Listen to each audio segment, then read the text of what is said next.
Kembali di berita satu utama, pemirsa, Menteri Pertahanan Prabowo Subianto menawarkan resolusi soal konflik Rusia-Ukraina. Ia mengusulkan 5 saran perdamaian di hadapan para tokoh elit pertahanan dunia yang digelar di Singapura. Prabowo mengusulkan gencatan senjata. Ia juga meminta mundurnya masing-masing negara yang bertikai sejauh 15 km ke baris belakang dari posisi depan masing-masing negara saat ini. Prabowo juga meminta adanya keterlibatan dari pasukan pemantau dan PBB di sepanjang zona demilitarisasi baru kedua negara yang terdiri dari kontingen negara-negara yang sudah disepakati. Terakhir, Menteri Pertahanan RI juga mengusulkan PBB mengorganisir dan melaksanakan referendum di wilayah sengketa untuk memastikan secara objektif keinginan mayoritas penduduk dari berbagai wilayah. Our territorial disputes through dialogue, negotiations, and win-win solutions.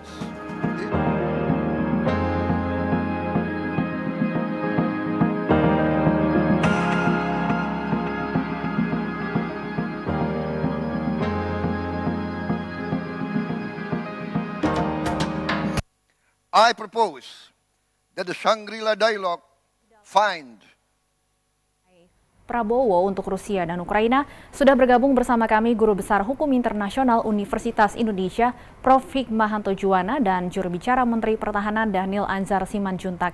Selamat sore Bang Dhanil, Prof. Hikmahanto. Selamat sore. Baik, saya ingin ke Waalaikumsalam, Bang Dhanil. Saya ingin ke Bang Dhanil terlebih dahulu. Presiden Jokowi akan memanggil Pak Prabowo ya terkait dengan usulan damai ini. Artinya Pak Prabowo sebelumnya belum berkonsultasi. Ini merupakan inisiatif sendiri dari Pak Prabowo, Bang Dhanil. Pertama saya buat disclaimer dulu, Mbak.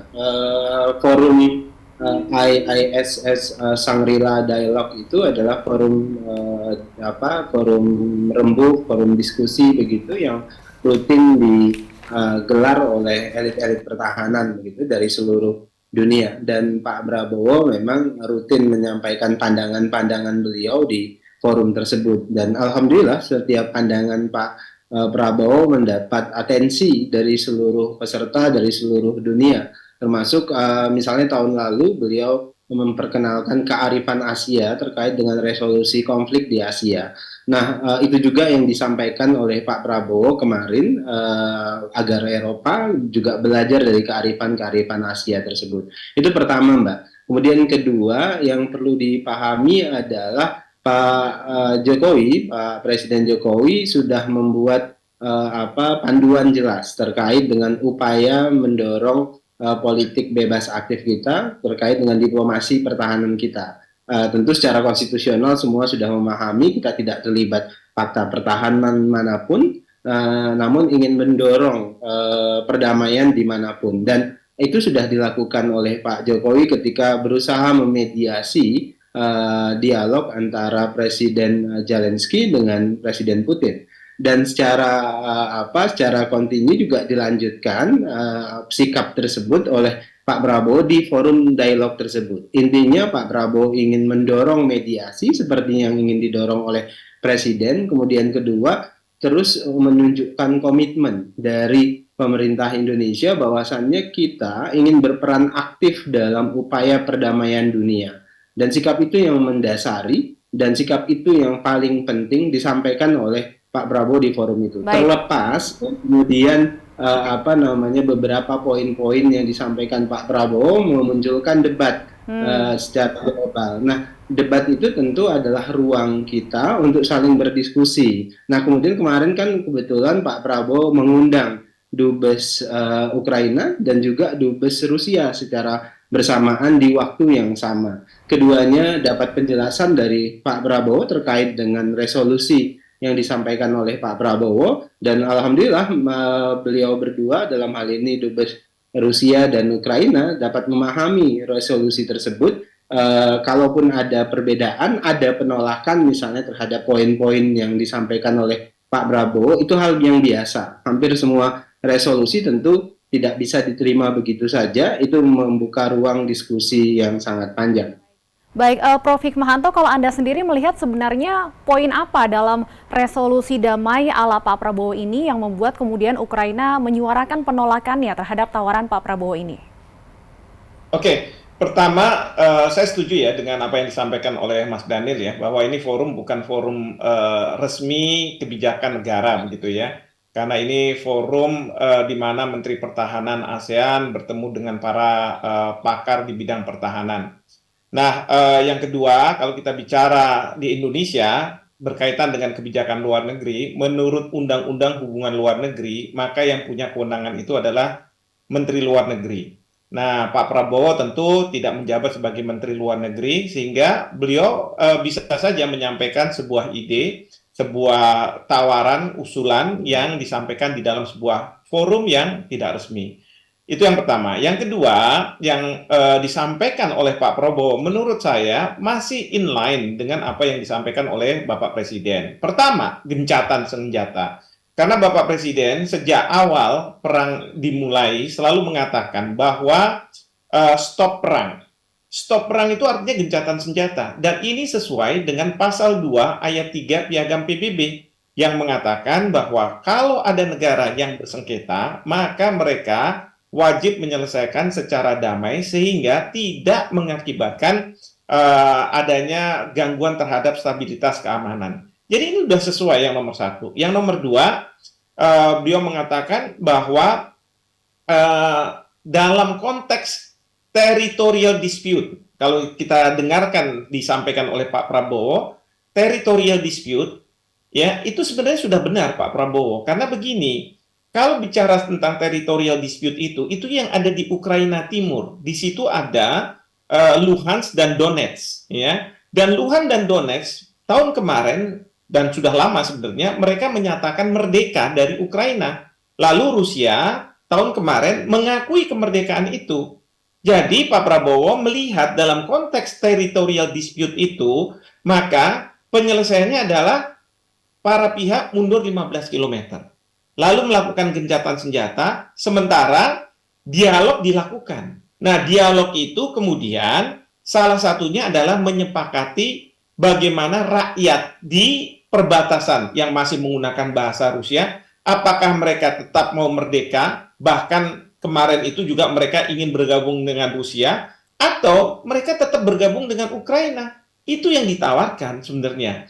Memang kalau misalnya masyarakat internasional mengkritik, itu karena masyarakat internasional melihat bahwa isu yang terjadi di Ukraina itu tidak hanya masalah teritorial saja. Karena kita tahu bahwa Rusia menyerang Ukraina itu sampai ke ibu kota, Kiev. Karena apa? Karena kekhawatiran dari Rusia, NATO melakukan ekspansi terhadap wilayahnya sampai dengan Ukraina karena Presiden Ukraina hendak menjadi anggota dari NATO. Nah, jadi dalam konteks seperti itu, memang mungkin ada kritikan, tapi apa yang disampaikan oleh Pak Prabowo itu berkaitan dengan masalah teritorial. Coba nanti didengarkan, ya, territorial dispute, maka seperti itu. Nah, beliau mengatakan mundur 15 km, ada gencatan senjata itu kemudian harus dipantau, dimonitor oleh Perserikatan Bangsa-Bangsa, di mana Indonesia bersedia untuk menyumbang pasukan yang mengawasi gencatan senjata yang dilakukan oleh dua negara ini. Dengan poin referendum, Prof, terkait poin referendum ini yang dinilai aneh kemudian dan tidak tepat dalam kondisi konflik antara Rusia dan Ukraina. Gini, kalau referendum itu kan Ukraina sebenarnya tidak setuju. Dan itu wajar karena Ukraina tidak mau bahwa Luhansk dan Donetsk itu menyatakan mereka merdeka. Bahkan diakui oleh Rusia. Mereka nggak setuju. Tapi kan Rusia juga udah bilang, Luhansk dan Donetsk sudah menyatakan merdeka dan saya sudah mengakui. Artinya referendum ini para pihak kembali ke nol. Ya, kita tidak mengakui, katakanlah Rusia tidak akan mengatakan Luhansk dan Donetsk itu negara merdeka. Tapi juga dari sisi Ukraina, mereka mengatakan ini masih status quo ya. Maka kemudian direferendumkan aja, ditanya kepada rakyat di sana, maunya seperti apa. Karena penyelesaian secara damai ya seperti ini. Ini yang mungkin di dalam konteks masyarakat internasional, terutama dari negara Ukraina, mereka bilang, enggak, Donetsk dan Luhansk itu masih wilayah kita. kita nggak mengakui kemerdekaan mereka, maka kita terus menyerang supaya Luhansk dan Donetsk itu tidak merdeka begitu. Bang Daniel, setelah kemudian melihat respon dari dua negara yang terkait usulan ini, Rusia, Ukraina, dan juga negara-negara lain dalam forum tersebut, apakah Pak Prabowo ke depannya akan ada evaluasi ataupun mengusulkan usulan-usulan ini menjadi sebuah kebijakan negara, terutama nanti dalam pertemuan dengan Presiden Joko Widodo? Ya, prinsipnya adalah Pak Prabowo konsisten, paralel dengan sikap Presiden ingin mendorong perdamaian dan mendorong mediasi. Itu prinsip dasarnya, dan itu yang terus didorong oleh Pak Prabowo. Kemudian kedua, hal-hal teknis itu adalah ruang diskusi yang terbuka. Tadi seperti Prof. Hikmanto sampaikan terkait dengan Luhansk dan Donetsk dan sebagainya. Nah, pastilah Ukraina berkeberatan dengan itu, kemudian Rusia bersikap berbeda. Nah, disitulah ruang di mana kita bisa berdialog.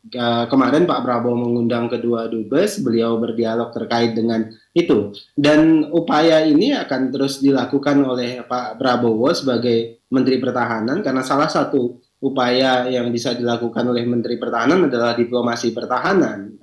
Dan pertama yang harus dipahami, tadi sudah saya sebutkan di awal, ini kan forum dialog, kemudian diskusi, artinya brainstorming, dan kalau kemudian ini menjadi sebuah kebijakan, apalagi kemudian nanti dibahas di PBB lebih dalam melalui perwakilan kita, misalnya nanti tentu Menteri Luar Negeri, itu akan lebih baik. Dan termasuk dengan Pak Jokowi kan kemarin Pak Prabowo sudah sempat di Malaysia, Kuala Lumpur, beliau sempat diskusi ringan terkait dengan ini.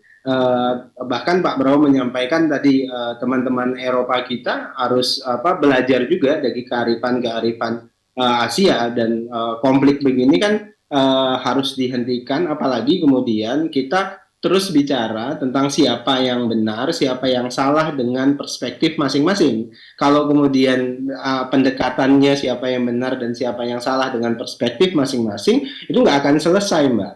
Karena setiap negara tentu punya perspektifnya masing-masing, punya nasional interest-nya masing-masing. Oleh sebab itu harus ada komunikasi, harus ada dialog, ada mediasi untuk kemudian nasional interest masing-masing itu bertemu, kemudian kita menemukan titik tengah. Sebenarnya yang disampaikan Pak Prabowo dalam klarifikasinya, Bang Daniel, kepada Dubes Ukraina yang sebelumnya kita tahu Ukraina bahkan menuding tawaran Pak Prabowo ini pro-Rusia seperti itu. Ya, bisa jadi itu sikap emosional yang disampaikan oleh pihak Ukraina. Tapi yang jelas ketika Pak Prabowo mengundang Dubes Ukraina, kemudian Pak Prabowo menyampaikan maksud yang sesungguhnya, ternyata tuduhan itu tidak muncul. Artinya kita membuka ruang yang sangat lebar untuk berdialog. Itu yang pentingnya, Mbak. Jadi kita berharap Rusia dan Ukraina membuka ruang dialog, dan semua negara Eropa, NATO terutama dalam hal ini, kemudian negara-negara yang mendukung Rusia itu juga harus mendorong hal yang sama. Kalau kemudian justru manas-manasi, justru mendukung gitu, nah ini nggak akan selesai, dan konflik ini akan punya implikasi kemana-mana. Apalagi saya sempat dengar Prof. Hikmanto sebutkan kalau kemudian eskalasinya meninggi, kemudian Rusia marah misalnya, mereka menggunakan bom nuklir, maka yang terganggu seluruh dunia, yang menjadi korban seluruh dunia. Oleh sebab itulah penting proses dialog ini didorong terus. Baik, Prof. Hikmanto, saya ingin kembali ke apa yang Anda sampaikan di awal, bahwa ini bukan forum yang memang resmi membahas kebijakan negara. Artinya memang inisiatif Pak Prabowo ini tidak dalam tanda kutip melangkahi kewenangan dari Kementerian Luar Negeri dan Presiden Joko Widodo sendiri, Prof? Betul sekali, sama sekali tidak melangkahi, dan ini merupakan forum tadi brainstorming. Tentu kita mendengar pandangan dari berbagai negara, para pengamat dan lain sebagainya. Kalau misalnya perlu di-refine, juga perlu di-refine gitu ya. Seperti tadi saya katakan bahwa sebenarnya kalau Ukraina keberatan, sebenarnya Rusia juga bisa mengatakan keberatan. Wong Luhansk dan Donetsk sudah merdeka dan kita sudah mengakui, kok malah ini dinolkan gitu kan, seolah-olah tidak diakui dan kemudian diberikan referendum. Tapi itulah kita Indonesia, kita ingin mengatakan bahwa kita tidak mau menentukan siapa yang benar, siapa yang salah. Karena kalau misalnya kita masuk dalam situasi seperti itu, kita apa bedanya dengan Amerika Serikat? Kita apa bedanya misalnya dengan Korea Utara? Saling mendukung di antara itu.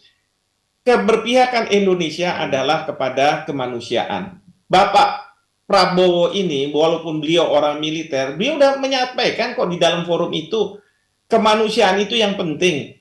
Dan beliau sampai menyatakan, belajarlah dari kami di Asia. Kami ini berapa kali nih, ya beliau cerita Kamboja, Vietnam, bahkan Indonesia sendiri yang berkali-kali menghadapi permasalahan seperti ini. Dan yang rugi siapa? Rakyat sebenarnya. Nah ini yang mau beliau ingatkan. Ya, jangan sampai seperti sekarang Ukraina selalu didukung oleh Amerika Serikat, memang sulit kemudian dikalahkan oleh Rusia, ya, tetapi kemudian Rusia juga tidak mau kalah, dia terus menyerang, ujung-ujungnya siapa yang rugi?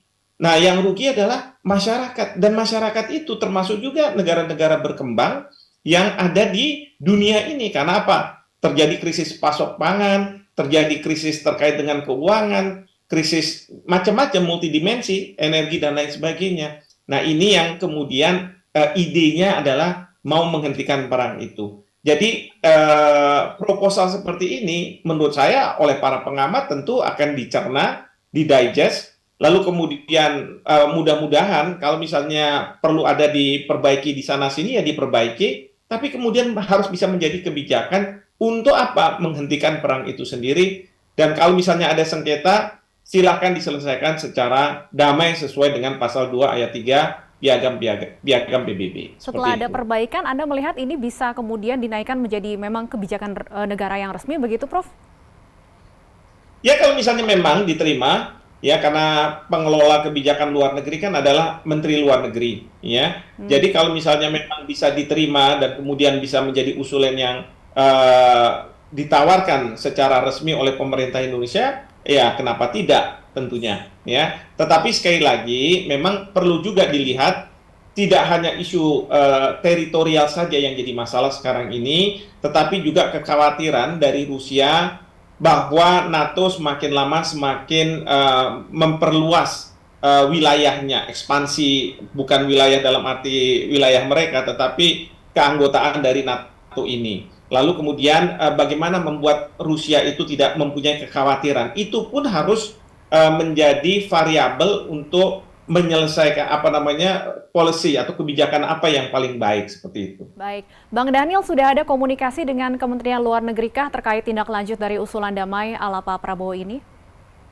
Ya, tentu kami akan berkomunikasi, Pak Prabowo akan berkomunikasi tentang proposal dan saran dari Pak Prabowo ini, karena memang kan kemarin itu adalah forum diskusi, forum brainstorming. Kalau kemudian mendapat perhatian dari dunia, memang itu yang kita harapkan, dan itu menjadi entry point untuk memulai proses dialog di tingkat yang lebih tinggi, tingkat yang lebih formal.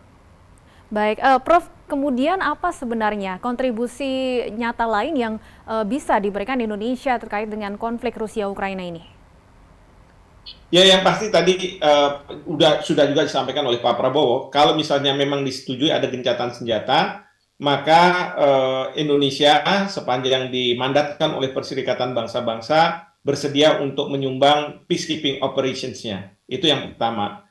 Yang kedua, tentu Indonesia juga bisa mengawasi pelaksanaan dari referendum. Itu juga sudah disampaikan oleh Pak Prabowo. Tidak hanya Indonesia tentunya, tetapi juga negara-negara yang katakanlah mau atau sukarela bersedia untuk melakukan pengawasan ini. Sehingga kita ingin bahwa proses kalau misalnya ada referendum itu referendum yang dilakukan secara fair. Seperti itu. Baik, Bang Daniel, terkait dengan pertemuan dengan Presiden Joko Widodo sendiri, ini sudah ada, apakah kapan akan Pak Prabowo menghadap Pak Jokowi untuk memberikan klarifikasi terkait usulan damai ini? Kemarin Pak Prabowo baru bertemu secara informal dengan Pak Presiden, karena beliau mendampingi Pak Presiden di Kuala Lumpur dan sudah banyak juga bicara tentang hal ini, dan ini adalah kelanjutan dari apa yang sudah dilakukan oleh Pak Presiden. Jadi sangat paralel, sangat punya tarikan napas yang sama, dan sikap Pak Prabowo itu dalam diskusi tentu adalah sikap yang berani dan bernyali, kira-kira begitu. Baik, terima kasih Bang Dhanil. Prof. Hikmahanto sudah bergabung bersama kami di Berita Satu Utama. Semoga sehat selalu. Pemirsa, Menteri Pertahanan Prabowo Subianto menegaskan Indonesia menentang perang Rusia-Ukraina di Forum Dialog Shangri-La. Dalam Dialog Shangri-La di Singapura, sejumlah jurnalis mempertanyakan proposal gencatan senjata yang diajukan Menteri Pertahanan tersebut.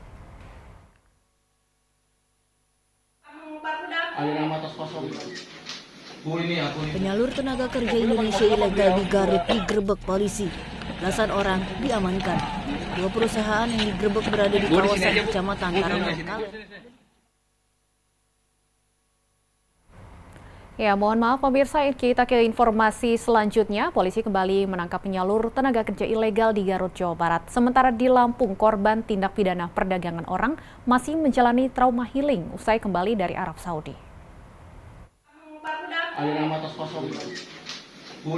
Penyalur tenaga kerja Indonesia ilegal di Garut digerebek polisi. Belasan orang diamankan. 2 perusahaan yang digerebek berada di kawasan Kecamatan Tarogong Kaler dan Kecamatan Kaurang Pawitan. Sama izinnya juga tidak ada, kemudian kami coba mendalami untuk mengecek apakah dia ini langsung mengirim ke negara tersebut atau melalui penyalur-penyalur yang lain.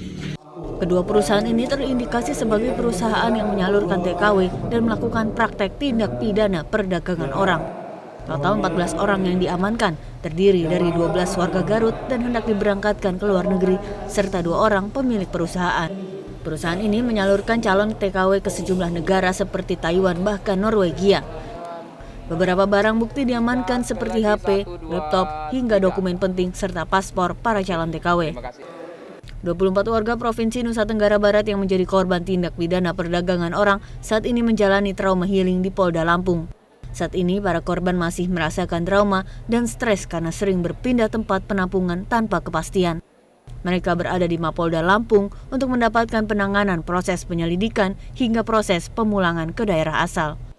Polda Lampung juga memberikan pelayanan kesehatan dan trauma healing kepada para korban TPPO. Direskrimum Polda Lampung Kombes Pol Renald Huta Galung mengatakan, iming-iming gaji tinggi yang dijanjikan oleh para pelaku menarik minat para korban untuk nekat bekerja ke luar negeri dengan tujuan Arab Saudi.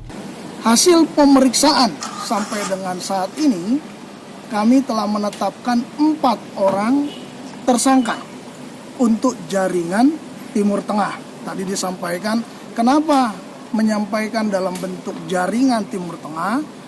Kembali kepada tujuan negara untuk mempekerjakan calon.